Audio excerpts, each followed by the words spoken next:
বাবা আদম আলাইহিস সালাতু ওয়াস সালাম কিয়ামতের ময়দানে বলবেন, ইয়া নাফসি ইয়া নাফসি, হায় হায় আমার কি হবে। হযরত মূসা কালিমুল্লাহ, যেই নবী আল্লাহর সাথে তুর পাহাড়ে গিয়া সরাসরি কথা বলতো, ওই নবীও কিয়ামতের দিন অবস্থার এতটা ভয়াবহতা হবে, মূসা নবীও বলবে ইয়া নাফসি ইয়া নাফসি। নবী ইব্রাহিম আলাইহিস সালাতু ওয়াস সালাম, যাকে আল্লাহ খলিলুল্লাহ উপাধি দিয়েছেন, এই নবী ইব্রাহিম কিয়ামতের ভয়াবহতা দেখে বলবে ইয়া নাফসি ইয়া নাফসি।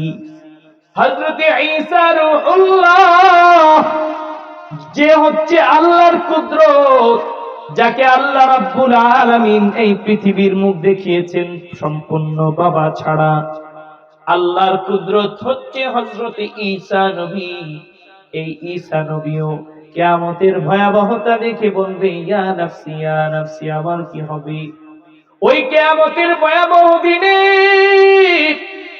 একজন মাত্র ব্যক্তি সকল কোটি কোটি হাজার হাজার লক্ষ লক্ষ কোটি কোটি মানুষের মুখের ভিতরে শুধু একটা কথাই থাকবে, ইয়া নাফসি ইয়া নাফসি। কিন্তু আমার আপনার নবী, দয়ার নবী, নবী মুহাম্মদুর রাসূলুল্লাহ সাল্লাল্লাহু আলাইহি ওয়াসাল্লামের মুখের মধ্যে থাকবে ইয়া উম্মতি, চিল্লা বলেন সুবহানাল্লাহ। যেই নবী কিয়ামতের দিন মাথার আধা উপরে থাকবে সূর্য, সেই দিন আল্লাহর আরশের ছায়া ব্যতীত আর কোন ছায়া থাকবে না। মানুষ বড় পাগল হয়ে যাবে। ওই দিন নবীরা পর্যন্ত দিশেহারা হয়ে যাবে। ওই দিন আমার আপনার নবী, উম্মতের নবী, উম্মতের মায়ায় পড়া পড়া বলবে ইয়া উম্মতি। কিন্তু এই মায়ার নবী উম্মতের জন্য কাফের বেঈমানদের হাতে রক্তাক্ত হলো। যে মায়ার নবীর শরীরের মধ্যে মশা মাছি বসা হারাম ছিল, ওই মায়ার নবীর পিঠের উপরে নামাজরত অবস্থায় মক্কার কাফের বেঈমানেরা উটের বড় ভুঁড়িটা তার কাঁধের উপর চাপায়া দিস। যে মায়ার নবীর শরীরের উপর মশা মাছি বসা হারাম ছিল, ওই মায়ার নবী উম্মতের জন্য তায়েফের প্রান্তরে ছোট ছোট শিশুদের পাথরের আঘাত খাইয়া রক্তাক্ত হয়েছে। তবু নবী উম্মতের জন্য বদদোয়া করে নাই। কিন্তু নবী কিয়ামতের দিন তার ওই উম্মতের জন্য আল্লাহর কাছে মামলা দায়ের করবে, যে উম্মত দুনিয়াতে কোরআনকে ছেড়ে দিয়েছে। বলেন নাউজুবিল্লাহ। আরো জোরে বলেন নাউজুবিল্লাহ। যে নবী উম্মতের জন্য রক্তাক্ত হলো, এই যে পোকামাকড় দেখতে পাচ্ছেন, একটা পোকামাকড় আমার নবীর গায়ের মধ্যে বসার সাহস পেত না, আল্লাহ নিষেধ করে দিয়েছেন। যেই নবী তায়েফের প্রান্তরে, উহুদে, বদরে নবীজি রক্ত ঝরিয়েছে উম্মতের জন্য, তবু নবীজি উম্মতকে বদদোয়া দেন নাই। কিন্তু কিয়ামতের দিন আল্লাহর রাসূলের যে উম্মত কোরআনকে ছেড়ে দিবে, কোরআন পড়বে না, সন্তানকে কোরআন শেখাবে না, কোরআন অনুযায়ী নিজের জিন্দেগিকে পরিচালনা করবে না, বিশ্বনবী কিয়ামতের দিন সেই উম্মতের জন্য বদদোয়া করবে। বলেন নাউজুবিল্লাহ। শুধু বদদোয়া করেই ক্ষান্ত হবেন না, বরং নবী নিজে আল্লাহর কাছে বাদী হইয়া মামলা করবে। বলেন নাউজুবিল্লাহ। ভাইরা আমার, বন্ধুরা আমার, এই যে মদিনাতুল উলুম মাদ্রাসায় চরের মধ্যে সুন্দর একটা কোরআনের বাগান। আজকে সকালবেলা আপনার আমার সন্তান, মুসলমানের সন্তান, আপনার আমার সন্তানের সকালটা হওয়ার দরকার ছিল আউযু বিল্লাহ বিসমিল্লাহ বলে, কিন্তু আপনার আমার সন্তানের সকাল হয় এখন হাট্টি মাটিম টিম দ্বারা। জোরে বলেন ঠিক কিনা। আপনার আমার সন্তানের সকাল হওয়ার কথা ছিল আউযু বিল্লাহ বিসমিল্লাহর দ্বারা, কোরআনের ধ্বনি দ্বারা, যেটা আমাদের মুরব্বীরা এখানে আছে, যেটা আগের যুগে আওয়াজ পাওয়া যেত কাচারি ঘরে, মক্তবে, সকালবেলা কোরআনের আওয়াজ পাওয়া যেত, মা বোনেরাও সকালবেলা কোরআনের তেলাওয়াত করত, শিশুরাও ঘরের মধ্যে সকালে কোরআনের তেলাওয়াত করত, বৃদ্ধরাও কোরআনের তেলাওয়াত করত। আহা আফসোস মুসলমান, এখন 10টা বাজেই আপনার আমার সকাল হয়, তারপরেও ঘর থেকে আউযু বিল্লাহ আর বিসমিল্লাহর আওয়াজ পাওয়া যায় না। জোরে বলেন ঠিক কিনা মুসলমান? ভাইরা আমার, বন্ধুরা আমার, এই কোরআনকে বন্ধু বানান। আল্লাহ যে বান্দা কোরআনকে বন্ধু বানাইতে পারবে, আল্লাহ যে বান্দা কোরআনকে বড় ভালোবাসতে পারবে, এই কোরআন কিয়ামতের দিন তার পক্ষে সুপারিশ করে তাকে জান্নাত পর্যন্ত নিয়ে যাবে। কোন জায়গায় নিয়ে যাবে? জোরে বলেন। জান্নাতে নিয়ে যাবে। কোরআন সুপারিশ করে বান্দাকে জান্নাত পর্যন্ত নিয়ে যাবে। এইটা আমার কোনো কথা না। বিশ্বনবী হাদিস শরীফের ভিতরে বলেন, আল কোরআন হুজ্জাতুল লাকা আও আলাইক। এই কোরআন আল্লাহর কোন বান্দার জন্য হবে সুপারিশকারী।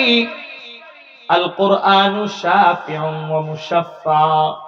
বিশ্বনবী হাদিসে পাকে বলে যান, কোরআন হচ্ছে আল্লাহর কাছে সুপারিশকারী এবং কোরআনের সুপারিশ আল্লাহ কিয়ামতের দিন গ্রহণ করবে। বলেন না সুবহানাল্লাহ।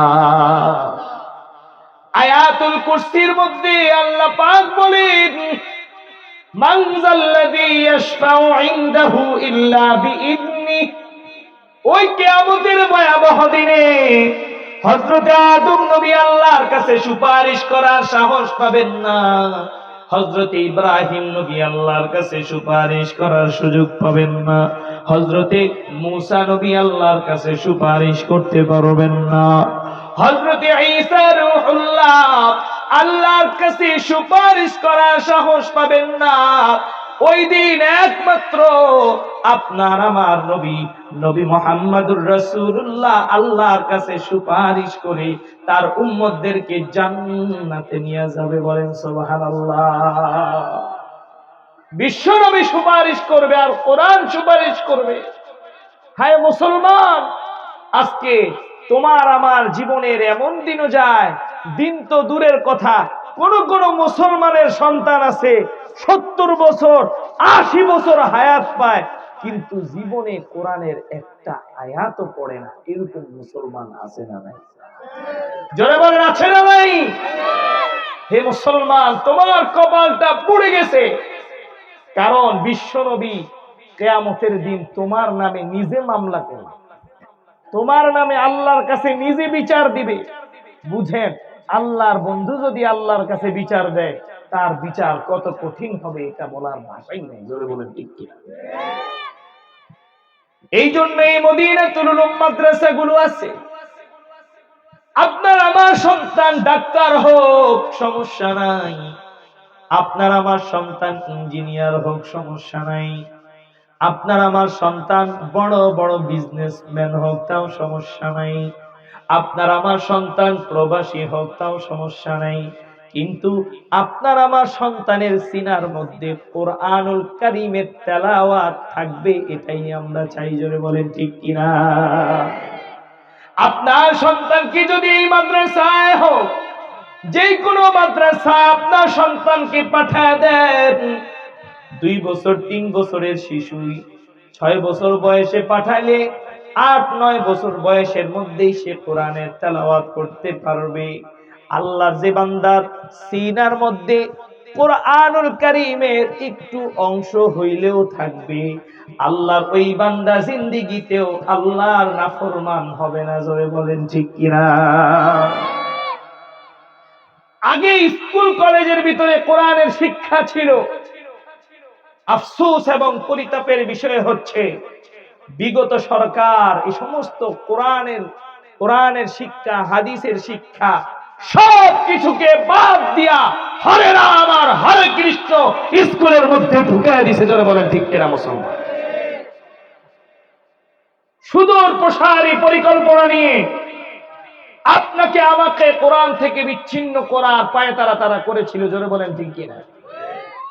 আমরা দেখেছি স্কুলের ভিতরে ডারউইনের মতবাদ পড়ানো হয়েছে, মানুষ মানুষের থেকে সৃষ্টি না, মানুষের নাকি আসল সৃষ্টি বান্দরের থেকে। জোরে বলেন ঠিক কিনা মুসলমান? যার কারণেই বিগত সরকারের আমলে সরকারের যত কর্মচারীরা ছিল সবগুলাই বান্দরের মতো লাফালাফি আর নাচানাচি করছে। জোরে বলেন ঠিক কিনা?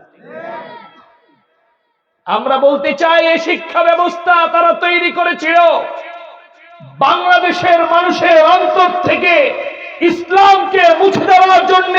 আমরা বলতে চাই ইন্নাদ-দীন ইনদাল্লাহিল ইসলাম।